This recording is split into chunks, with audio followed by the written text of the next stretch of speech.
Okay, hello and welcome everyone. I hope everyone's, I got waves. Hello, I hope that everyone's week is going well. I know it's been a bit of a stretch this month with our reading days versus spring break. I know I've been feeling a bit worn out, a little stretched thin, and I think everybody seems to be having that same mental toll right now. But we are so super close to the end of the semester, which is insane. And so many of you are graduating. So I'm not even going to talk about that right now because then I'll get emotional, and so will all of you. So rather, it is April, a new month. I'm very excited about this because the snow should be gone by tomorrow. I don't know if there's snow where all of you are, but there was snow downtown this morning and certainly yesterday, and that was a little bit devastating. But I like to think it is just April Fools, which I think everybody has taken the step on that and made that the joke of yesterday and of the month and year. So I'm going to go ahead and pull up our agenda so that we can take a look at it. Just because I'm trying to make these sessions a little bit more visual. So without further ado, I call this meeting to order at 3:33 p.m. I was just saying a thank you to everyone for having your cameras on. Those who do not have already communicated to me that I know our treasurer has his off because he is driving. Totally okay. I've been there. Thank you for letting me know. I appreciate it. But it is just wonderful seeing everyone's faces. It is much less isolating, much more communal. So I'm going to go ahead and share my screen for a brief moment so that we can see what the agenda looks like for today. So our usual order of business would go proceeding through roll call and then committee reports and then any sort of updates. However, we have a very special guest with us today. President Sands himself is here, the face of CSU. He is here to talk to all of us. I'm very excited about it. And there should be some time for some questions or sharing of thoughts, general conversation. So I've gone ahead and bumped that up first so we can really enjoy that. And we also don't have a lot of committee updates today, which is also cool. So we can spend more time on that as well. And then as you'll see, Senator Meloragno and I have some opportunities for senators. I know that that's been a discussion topic lately regarding senator projects and how to fulfill office hours. And so we both have some announcements regarding that. And so this is our agenda for the day. So I will stop sharing for a moment. And I just want to confirm Vice President Shaheen or President Betterson, would either of you be able to keep meeting minutes today? I can do that. Awesome, thank you so much. So let me go ahead and pull up our roll sheet because unfortunately our Secretary Gary, beloved as she is not able to make it today, and she's communicated that with me. So I will be proceeding with roll call, and then we can go ahead and introduce President Sands and proceed with our agenda. So let me pull up the roster here and we can go ahead and get started. Okay, so beginning with senators, and this is my first time doing it, and as many times as I've heard your names, I am going to apologize now if I say any of them wrong. So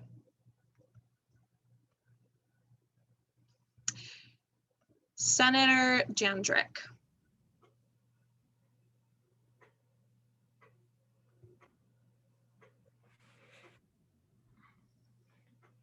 Oh, thank you for letting me know.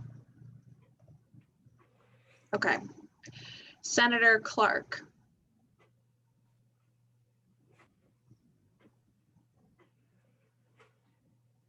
Senator Legitimos. Present. Am I saying your name correctly? Yeah. Senator Simon. Senator Keller.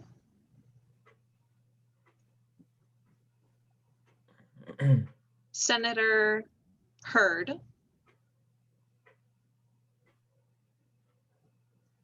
Senator Felici,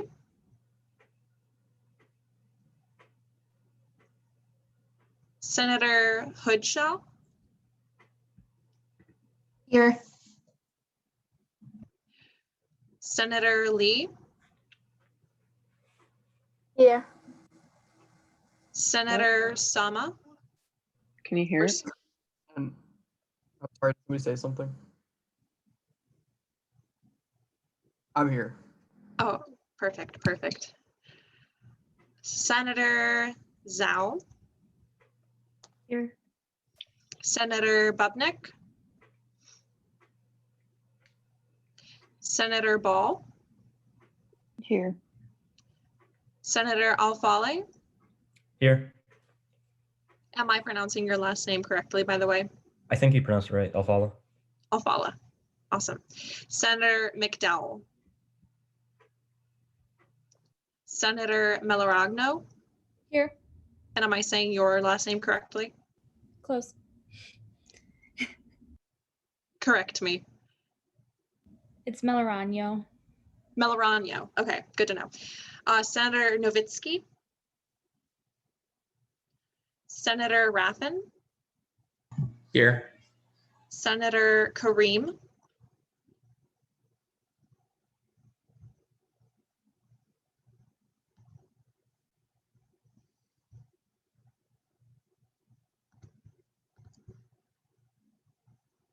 Director Pavaluru. Oh, wow, I butchered that. I am so sorry. Director Anil Pavaluru.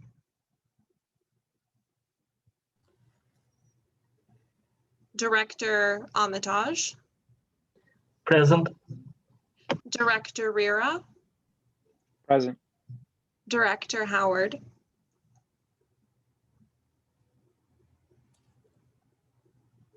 Director Emery. Here. Speaker Kolesar, here. Moving on to the Executive Board, Secretary Gary. Treasurer Wadan. Present. Vice President Shaheen. Present. President Betterson. Present. And finally, our advisors, Matt Nickman, Present. Adam Sonstegard, I'm here. Kimberly Fuller. Here. All right, and that concludes our roll call. Thank you to anyone who has communicated with me in the chat. I am seeing it, by the way. All right, so moving on to new business. Our first agenda item is, in fact, President Sands. So President Sands, thank you so much for being here. Always a pleasure to hear from you and talk with you. So without further ado, you can go ahead and take it away. Thank you, Speaker Kolesar. Did I pronounce your name right? Oh, yes, you did. Not a lot of people do, so I am impressed. Thank you. You did a very admirable job on the names. I applaud you for your efforts. And it's a pleasure to be here with all of you. Thank you so much for making room on your agenda for me. I didn't want to let another meeting go by without having a chance to thank you all for your work through one of the most challenging years and a couple of semesters that you probably will look back on many years from now and recognize. You may not realize it now, maybe you do, but this is an incredibly challenging time for all of us. And I'm very, very proud of the way we've collectively come through this. And I say that gingerly because we're not really through it yet, but we're getting closer. And I wanted to start off with a thank you from Renee, Hannah, all the way on down to all your officers and members. The way you've stepped up and helped us on everything from grading policies to pandemic protocols to thanking folks that needed to be thanked. And I want to compliment you on that campaign. I've gotten quite a few thank yous from all of you. So you're doing a great job. To the way you've worked with our faculty leadership in making sure we were doing the right things and trying to be as supportive as possible in a time of great need. I just want to tell you on behalf of all of us, everyone I talk to, I want to thank student government and the work that you've done. It's made it really easier for me. It's made it easier for our faculty and staff with the work you've done. So I wanted to thank you. There's a whole host of things that, as you know, we're working on, everything from the mass vaccination center at Wallstein, which I go down and spend some time down there at least a couple of times a week. It's really an amazing operation. Did any of you have a chance to go down there and get your vaccine? Yes, many of you. This is really great. And from everything from that to our upcoming commencement, how many of you am I going to see at commencement? I want to see a show of hands. I know it's sad, but it's a really important day, and we're really proud to be able to do that to the kind of the great momentum we've had at Cleveland State this year in a time, again, of great challenge. So I'm pleased to be here representing you. I hope and I know that your voices are heard. And for those of you, I know a lot of you, not all of you in the room. I hope to get to know you once we get back in person this fall. And I know you saw the announcement. We're going to be very, very proactive on getting everybody back, but a lot of it depends on how many of us get vaccinated. I know we are one of the few schools that announced that at least in one small place, our residence halls, we're going to require vaccinations of our students. And I believe we're not going to need to require it. I believe that all the students are going to do it voluntarily.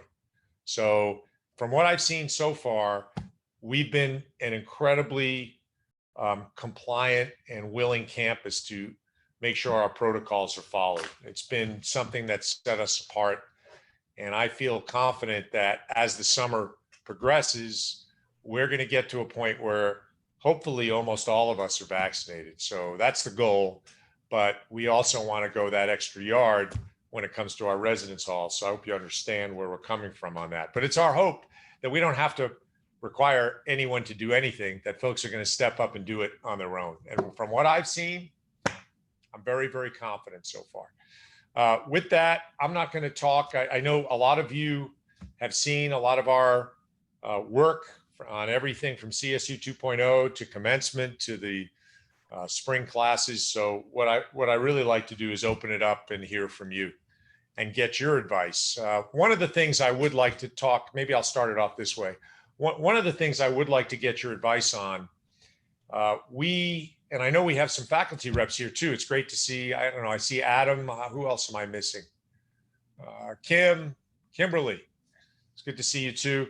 We're gonna have some decisions to make in how we're going to go about our on-campus classes and whether we're going to allow, how much flexibility we might be able to allow for a remote or a hybrid kind of course. And this is something we're going to work with faculty on because there's no right answer here.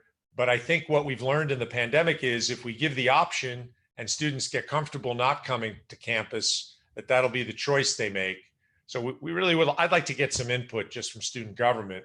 We'd really like to have classes that are dedicated on-campus in-person classes. If we say it's a hybrid, what we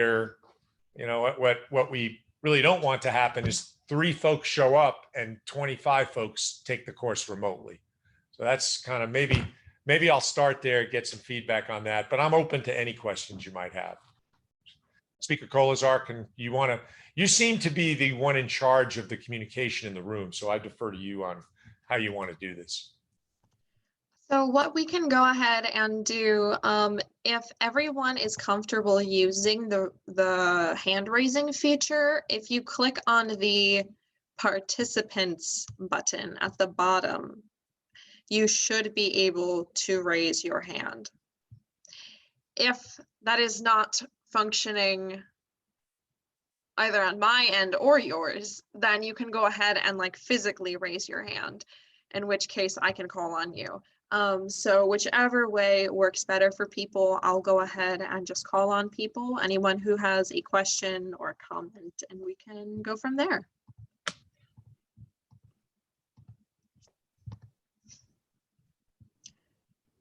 Senator Melorong, no. Hi. I learned a lot about the way I learn because of this pandemic. Being online, it's given me the ability to have like recorded lectures, and I'm able to go back and see what I missed. I'm a nursing student, so they just spit information out at you, and it's kind of like if you don't absorb it, then you miss it.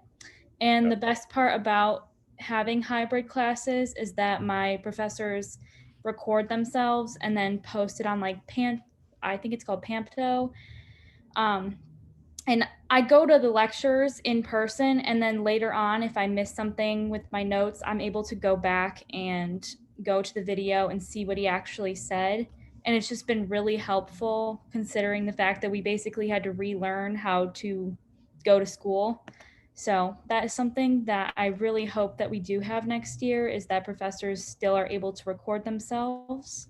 So Brianna, I think that's a great point, and I think that's one that I'll talk over with the provost and our faculty.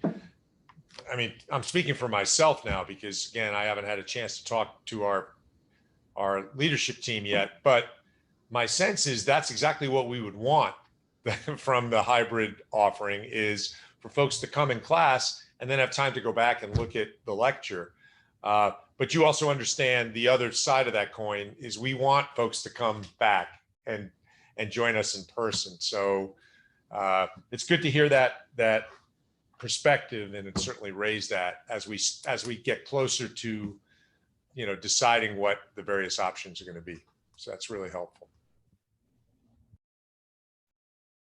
Anybody else want to weigh in on that, or anything else? I see. Well, I don't want to jump in. I see Senator Soma. Yeah, hi, President Sands. I also Hi. agree with, hi. I also agree with Senator Melorano.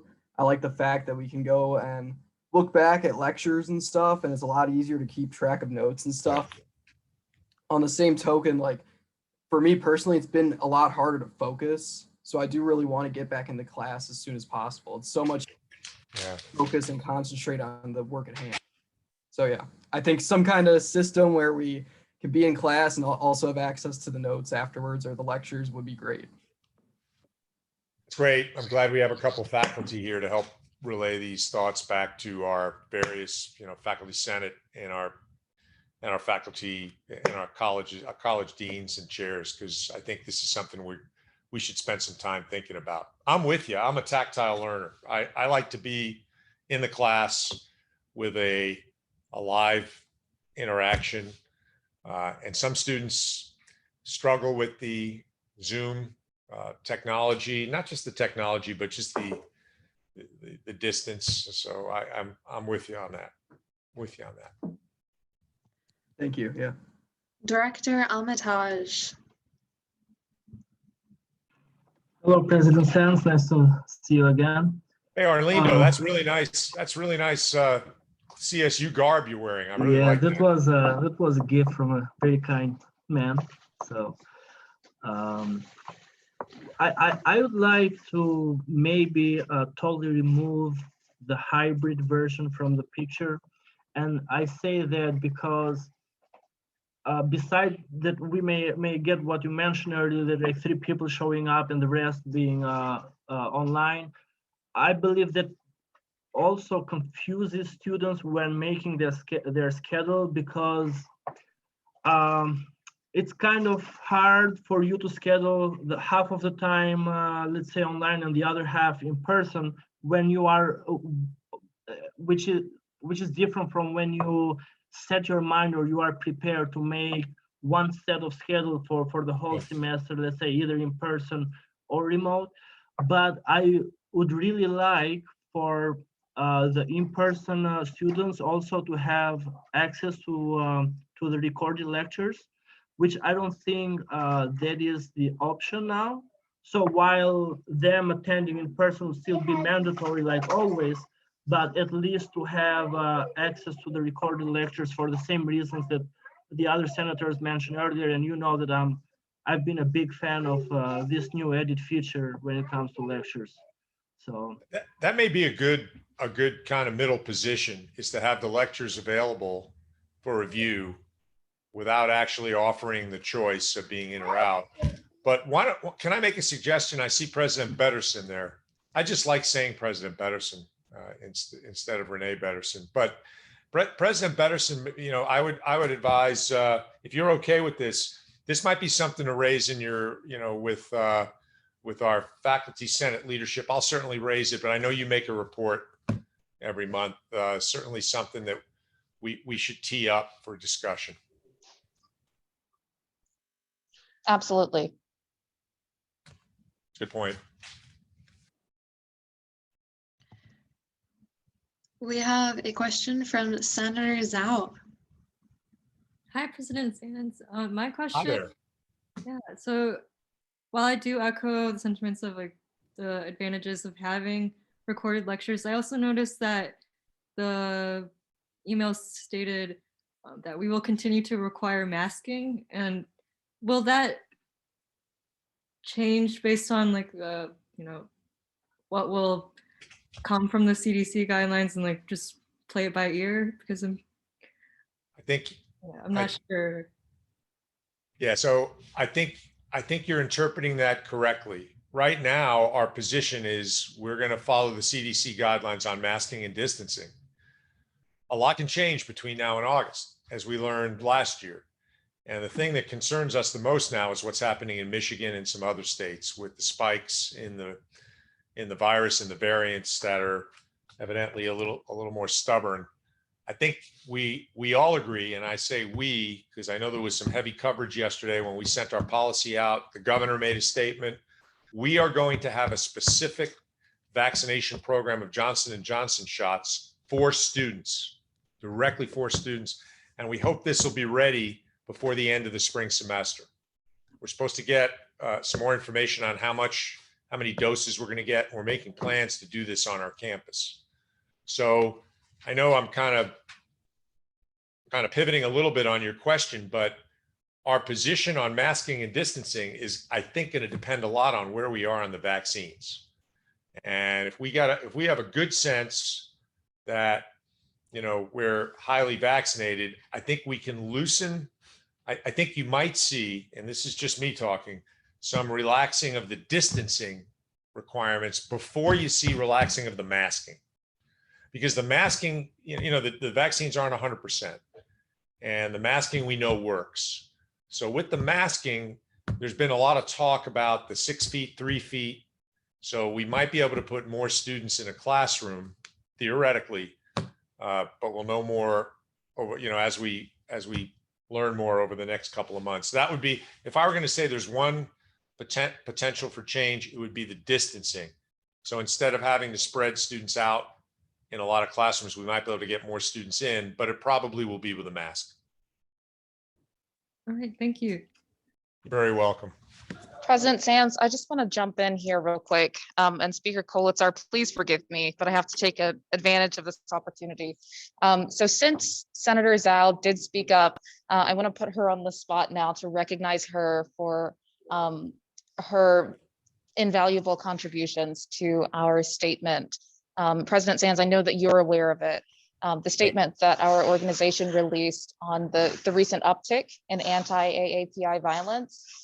Senator Zhao was able to take some of our sentiments and convey them with eloquence in a way that just took that statement to the next level. So I wanted to recognize her while you're here. Senator Zhao, thank you. And I want to commend you and the entire student government for issuing that statement. I know you also saw that we issued a joint statement, the president, Bob Krebs, the president of Faculty Senate, and myself, where the university made what I think is a very strong statement. And where we need to partner and to really follow up on this is we all need to increase our vigilance, awareness, and commitment to making sure that we're what I call walking the talk on these issues, this issue in particular, these issues that have come to light. So I hope and I know that we're all partners in this. And when you see things, you need to bring them to our attention. We need to collectively address anything that we think needs to be addressed. Don't let it go. Don't let it go. We're all partners in this. So thank you for standing up. Great statement. And I know it got it's on the forefront of all of our minds.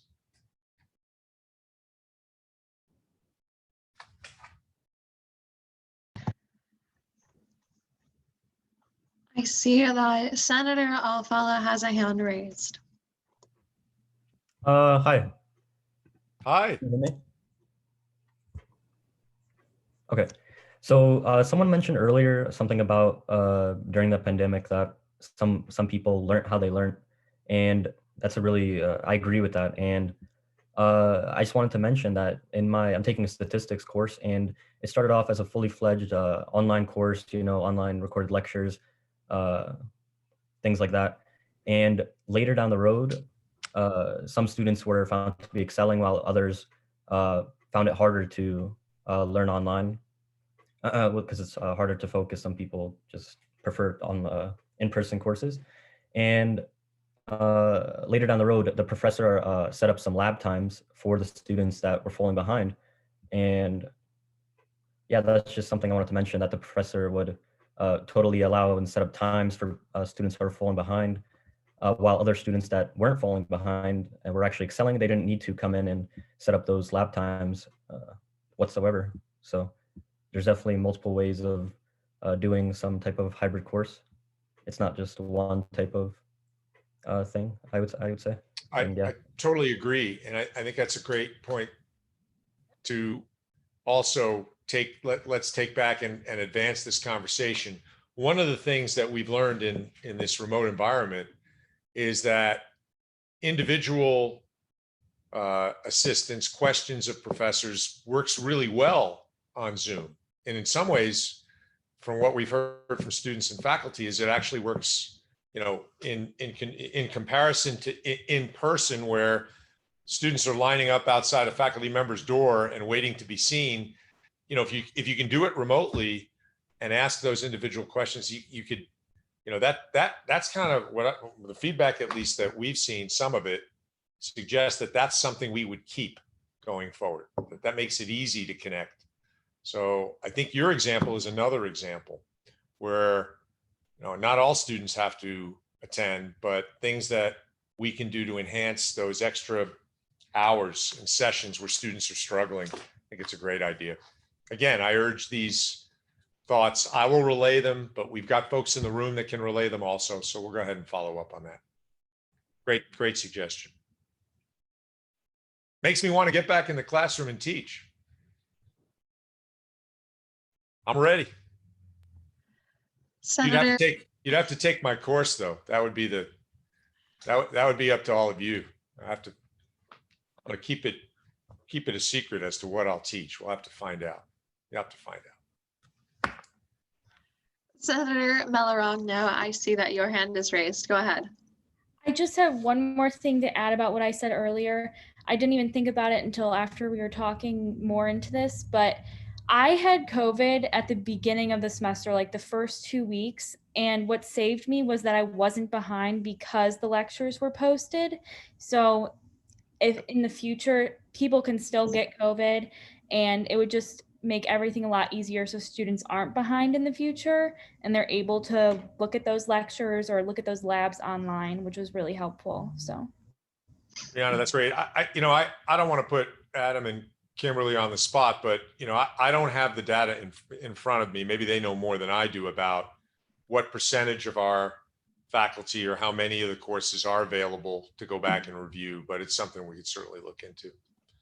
Because I think generally most faculty, I'm going out on a limb, this is me talking, but would be okay with that. I just want to, I think we may have to look at the technology to make sure we have the ability to record them and get them posted. So since I don't see any hands raised at the moment, and feel free to do so, but I actually had a question, so I would like to jump in. So one thing that has been on my mind a lot this academic year is the difference between my completely online classes and how they can all vary so much in my, not only like my performance in them and my understanding of them, but also just how much that has to do with like how the professors communicate. And I know that like I've always taken about like one online class like a year, like over the summer.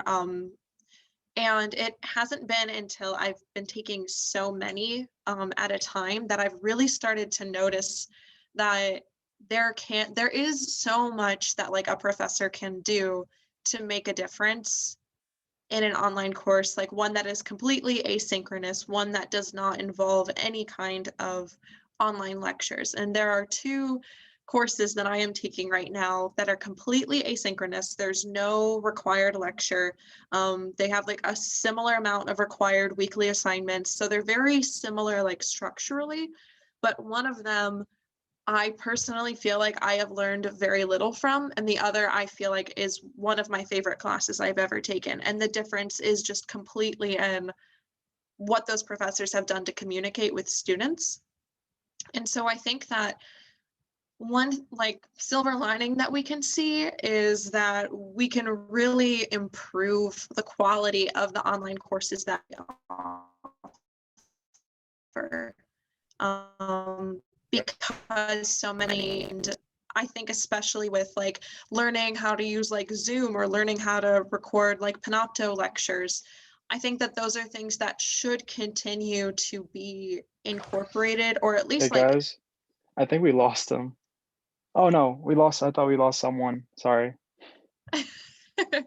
I don't believe so. No, you are I fine. You're believe we fine. lost Matt. I believe we lost Matt. So Oh, okay. Yeah, I got a notification saying I was the host now, so maybe I apologize. Sorry. no, you are fine. We've lost Matt. It is okay. He will probably resurface. And if not, we can update him. But all I'm saying essentially is that I think that I know it would make a very big difference to students if they could feel more comfortable signing up for an asynchronous online class that they know that the professor would communicate with them well in, and that they know would be maybe not as like, I mean, I don't think anything really compares to having live classes, but that also is just me. And I think a lot of people do feel similarly, but I definitely like wish that I could have known what my classes would have been like my asynchronous ones, my online ones, what those would have been like before signing up for them, you know. And so that's just something that I've been thinking a lot about. And if there could be some sort of, I don't even know if it would be like a training or a protocol or some kind of like something that would make staff more aware of ways that they could be communicating more with students to help them with like online things and keeping on top of deadlines and making sure that they know how to access everything and having office hours available. I think those are great thoughts, and certainly we've seen an incredible engagement on behalf of the faculty as a whole to take those training opportunities, which we have a great teacher training center that offers that training. But again, there's always more we can do because the technology changes. We learn from the students. We learn from you. So keep the feedback coming, and we'll certainly carry that back. I'll carry that message back to the provost and, try to make the training more available, more comprehensive, work on the technology too, because I know the technology is a big piece of it. I hope you noticed I've tried to be socially relevant on my Twitter and Instagram feeds. I'm a little better at Twitter than Instagram. The students like Instagram a lot better. Am I right? And Twitter, can I get ahead? Not really. I certainly enjoy the I believe Scruffy Sans Instagram. Oh my gosh. Yeah. Well, Scruffy's much better than me. It's my dog. has his own Instagram site. But my point being that, yeah, I think all of us, myself included, can learn the technology. We just have to keep at it a little bit. It's a lot more natural for all of you in the room. But hopefully you're seeing our faculty as a whole. You know, there's always exceptions. And if there's cases where you're struggling or we're not hitting the mark, just tell us. You always do. Just keep it up. Keep telling us. We're very responsive. That I assure you. We all want to make sure you get the best learning opportunity possible. So thanks for sharing that. And I know online asynchronous is very different than hybrid, is very different than lab courses. The real issue, for us, the big part of this is, the labs that I think are the most important. The lab work we really need to get done. We've done a lot of the lab work on campus, but we need to get all the lab work back on campus. Because that's really, I think, harder to do remotely. Any other questions for all of you? I know you got a long agenda, and I wish I can stay. I'll take one more if anyone has one more question. I'm sorry, I really need to say something before we leave President Sands. Okay. In the name of the student government and our student body, I wanted to congratulate you on the extension of your term until 2025. And officially thank you for everything you have done for Cleveland State. You are one of the main factors and contributors why Cleveland State has become a buzzword in our community, and I would say probably in the whole state of Ohio. So thank you for everything you have done this far, and looking forward to 3 more great years with you. I'll be here 1 more year, but the rest. Arlindo, this isn't me. This is everyone in this room and the whole institution, faculty, staff, and students. But thank you. Learn how to take a compliment, but I'm not doing this by myself. I hope you all know that. It takes all of you, and your voices are part of this. And I want you to always tell me when you don't think we're hearing your voice. You need to let me know. No worries about that. But I'm always here for you. I'll be here. All you have to do is say, we got a concern, and hopefully that's the kind of relationship we've built and we'll continue to build. So thank you for that. Anyone else real quick? All right. Well, thank you all. Appreciate it. If I don't talk to you, have a great rest of the semester. Study hard. I'm supposed to say that. It's my job. Study hard. Wait to do the other stuff till you're done with your classes. Do well. And of course, if there's anything you need, please let the folks in this room know or reach out directly. Okay, guys. Thank you. Bye, everybody. Thank you so much, President Sands. Bye. Have a Bye, wonderful everyone. weekend. All right. See you too. Bye-bye.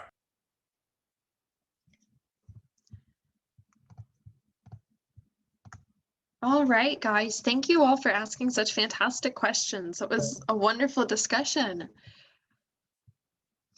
So I'm sure everybody is pretty eager to get started on their weekend. So we can go ahead and just move on with our agenda. We've only got a few things left here. So first, I have the second item on the agenda is a call for tabling volunteers. Okay, so everyone, here's the deal. We have 2 tabling events left, and there absolutely cannot be a time when anybody is trying to do it alone or when there is a blank spot where like no one is attending the table. And I know you guys are all receptive to that message and hopefully have seen my many comments about it, all positive, all encouraging, but I really want to just emphasize that if you need office hours, if you have that extra time, I know that we're all super busy, and I know that like at some point you have to stop filling up your plate. I totally get that. But if there is a half-hour slot that you can make it, I just strongly encourage you to at least look at the document. I'm going to put it in the chat while everyone is giving their committee reports. But right now, our last 2 tabling dates do have some people in them, which is so exciting. We have slots available still. And like I said, I've broken them down into half-hour slots. So I know for me, like I have a class that goes from like 1:30 to 2:30. So I just couldn't block out a whole hour of my time to work one of those 1 to 3 hour slots, 1 to 3 1-hour slots. And so hopefully now that they are half hour, it'll be a little bit easier if you are on campus or close enough to campus where you can help attend and talk to people about SGA for like a half hour. That would be super, super, super appreciated. So that is all for my announcement. I'll put the link in the chat and put it in Slack again. And then after that, we have another update about an opportunity for senators to fulfill office hours. We have Senator Meloragno talking about office hours opportunities. Before I say anything, I think Vice President Shaheen had her hand raised. I didn't want to cut her off if she was going to say something. Oh, no, you're fine. Thank you. I just really quick wanted to go off of what Speaker Colzar was saying. It is really greatly appreciated for our senators to sign up for these slots, and we do appreciate it, but also know you are encouraged, but also understand that it is essentially mandatory within like your senator roles. So if you guys have not signed up for a half-hour slot or even just like an hour slot, just know that this is essentially mandatory with your roles. You guys are expected to be on campus, to be representing student government as much as possible. Obviously, like no one can be forced to go on campus. Obviously, COVID-19 is still around. I understand that there's also individuals and their families who've not yet been vaccinated. So I understand that it can be a risk as well. But if you are able to and you just know that like it is very, very appreciated, encouraged, and can be mandatory within your roles to sign up for a slot. So like Speaker Colzar said, it really is just half an hour. So even if you decide to come to campus and study for the day, take advantage of being downtown, just sign up for that half hour and just get them over with. So I'd love to see a majority of you guys click this Google Doc that Speaker Colzar just put in and sign up for when you can. Thank you so much. I appreciate that. Senator Meloragno, go ahead with your update and then we'll move on to committee reports. So I have been working with Jen McMillan, the sustainability director, and I do live on campus in the dorms. I'm an RA, so I have organized with my bosses, Mason, who's in charge of Res Life. We are going to be holding a donation drive, I would say. We're going to have giant bins in the front of the res halls, like in the lobbies, so that during move out, all of the items that people are just going to throw away can possibly be donated. We are going to be donating to the City Mission homeless shelter, as well as the women's shelter that is also downtown Cleveland, the Norma Herr Women's Shelter. I do need volunteers. This can also be used towards your office hours. I did talk to Renee about this. If you guys live on or near campus, you can come help out, and I can send emails of what times those would be. I'm going to need volunteers to sort items so that we can send them to the right shelter based on their needs. That is something that is volunteer only. It's not a paid position. Next year, they're possibly going to have something like that for a paid position if you do live in the residence hall. And Jen was unable to come in today to speak about that. But if you do have any questions about that, just shoot me an email and I can let her know that you're interested.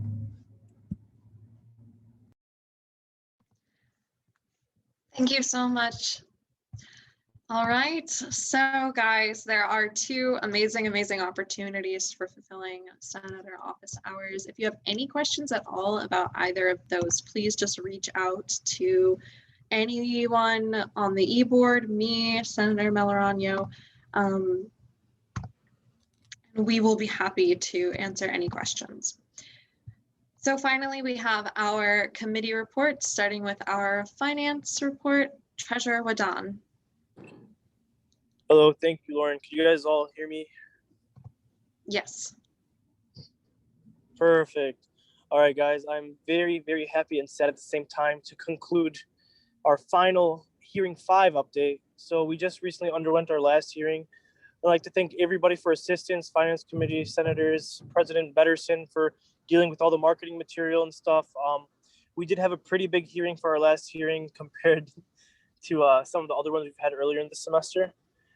So as for the update, we had 27 requests from 9 new unique student organizations. So obviously there was 27 orgs that requested about, but 9 of them had not previously requested last semester or even this semester. This is their first request. And then that makes for a total of 54 unique organizations that have requested over the course of every single hearing this semester. The total amount requested for this hearing was $19,002.69.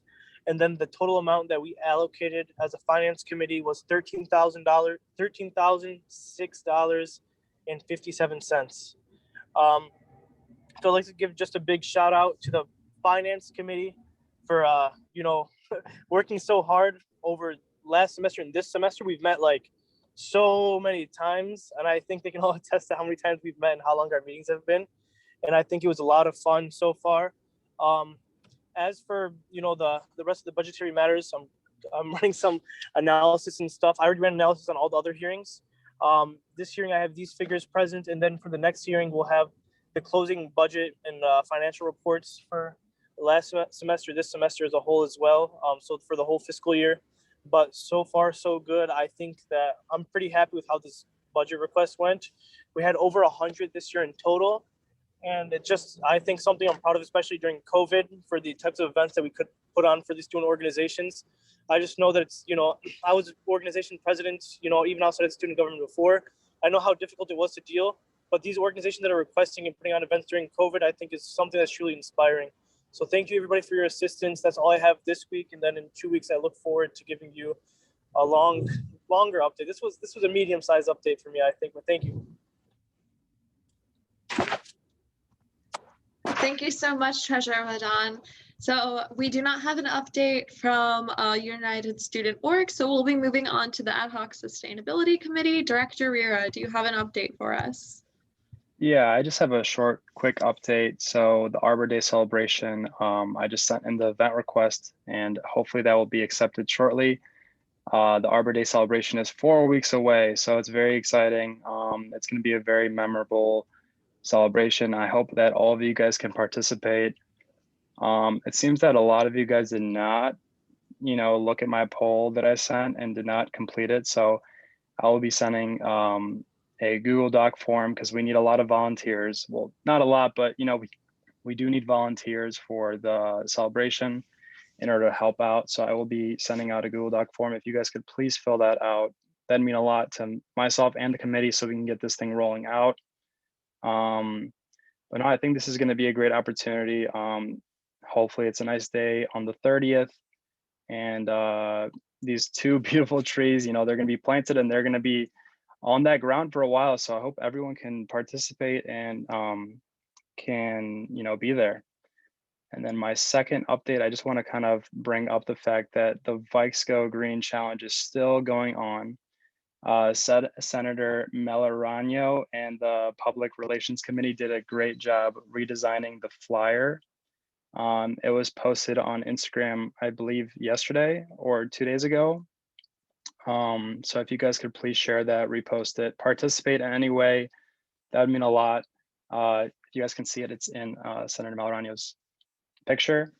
Other than that, I mean, it's not just for like the school, like this whole Vikes Go Green. It's honestly just for like our whole planet in general. And I feel like everyone should do their part and participate and just show how sustained you guys are. It's a crazy statistic, but we're a few years away, 11 years to be exact, from global warming not being reversible. So we gotta do our part, gotta spread the awareness, and we just need to start becoming more sustained. So I hope everyone can do their part and kind of just follow our movement, and that would mean a lot from me and our committee. So thank you guys. Thank you so much, Director Rira. And Hannah has suggested that you send the Google link in the chat. That would be awesome, or resend it in Slack. I believe I've filled it out, but I do want to take another look at it to make sure I have as well. So everybody, please go fill that out. I cannot tell you how excited I am to plant these trees. This is, I think, my favorite event of the semester. All right, so next we have our INL committee update, Director Emery. Hey everyone, very brief update on my end. So Speaker Colzar and I will be moving forward with the Investigation and Legislation Committee with some of the senators who have yet to fulfill their office hours, attendance, just some issues to address. Some emails have already been sent, so we're awaiting responses from a couple of those members, but be on the lookout for if you do by chance receive an email, there will be a process that has to be adhered to. So that's something as it pertains specifically to our committee. More on my end, parliamentary procedure and Robert's rules, the mini kind of series that I'll be giving on how to properly hold a meeting as it abides by that will be held the last meeting of the semester, and then also like a refresher as we kind of get that ball rolling. And then that's kind of specific for our committee. Secondarily, we have I should say I have I'm president of another organization called the Hike Team on Campus, and we are hosting a formal event on campus. It's called Fresh Air Yoga, which is going to be taking place on Earth Day. And I mentioned this before too. So if anybody, this is really just a push for students to kind of practice their just well-being and health, because this has been a pretty stressful semester. And I, for one, have never partaken in yoga, but I'm very eager to be taught by an instructor. It's going to be taking place in the Washewitz Green Field. And then we're going to have subway vouchers after that. There's a cap of 30 students. So I definitely urge you guys, if you guys would volunteer, we'd appreciate any help. And this obviously would be considered for office hours. So if anybody is struggling to meet those requirements, I'd really appreciate your help.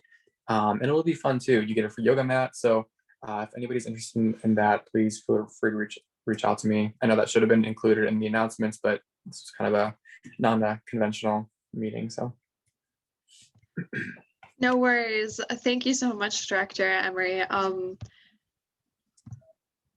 No worries. I know it's difficult to remember to include everything in the announcements, and I don't think I even called for if there were any announcements, so that is my bad. So this is the perfect time to say that. So next up we have our Public Relations Committee report. Senator Melorano, do we have an update regarding that? Not so much of an update, just a reminder that if you have anything going on with student government that you want to advertise in the Vikes Connect page for the Viking newsletter, please let me or Renee know, and we will include that into the section when we submit it. Awesome, thank you. Next we have Secretary Gary has communicated with me that there is not an update for the Diversity Committee, so we will end with Director Armitage and the Public Policy Committee. I'm sorry, I had to ask for permission from my son first. Just a second. Sorry. Well, first I see Dan the Man Lenhart is here. For many of you that have not been on campus ever since you started CSU, Dan is like one of the greatest resources ever that Cleveland State has. So once we go back to campus, make sure to stop by his office in Student Life. And other than that, the only update I have, we concluded our first round of interviews with trustee candidates. We had some great options there. It was noticeable this time that most of the applicants were either law school students or graduate students. We didn't get many undergrad applicants, but however, the search committee made did the interviews and send the recommendations to the president's office, and then it goes from there. So candidates, I guess, they will hear soon on like the next step. Both or like either the ones that did not get called and the ones that will get called. So they will hear soon about the next steps. Thank you. And any questions? How was your son? We are on the record, so I cannot honestly answer that right now. But he's doing good. He's healthy and everything. Yeah, I see Matt. Matt totally feels me. So maybe you can ask Matt. Thank you so much, Director Armitage. And finally, last but not least, we have our Executive Board update. President Betterson, you have the floor. Thanks, Lauren. Hi, everyone. Happy Friday. So all of my announcements today, they're going to be two things. One, they're going to be quick. Two, they're going to be related to commencement. So the first one, this applies to a lot of us here today. If you are graduating, if you plan to head to Progressive Field and walk across the stage or not, if you're graduating and you don't plan to walk, please reach out to me. Hi. Hi, how are you? You decided to act shy now. Shy. Sorry, Renee, for the interruption. Yeah, please mute. Thanks. Okay, so to continue, if you are graduating, please let me know as soon as possible. The reason for that is because SGA's tradition is that members who have served a full term, no matter what your position is, you will receive a cord that recognizes your service in SGA. I actually have some examples in the office that I could show you, but I'm in the hall now. But it's just a lovely green cord that will show, it's just sort of a representation of the work that you've done, especially this year, going above and beyond to do anything.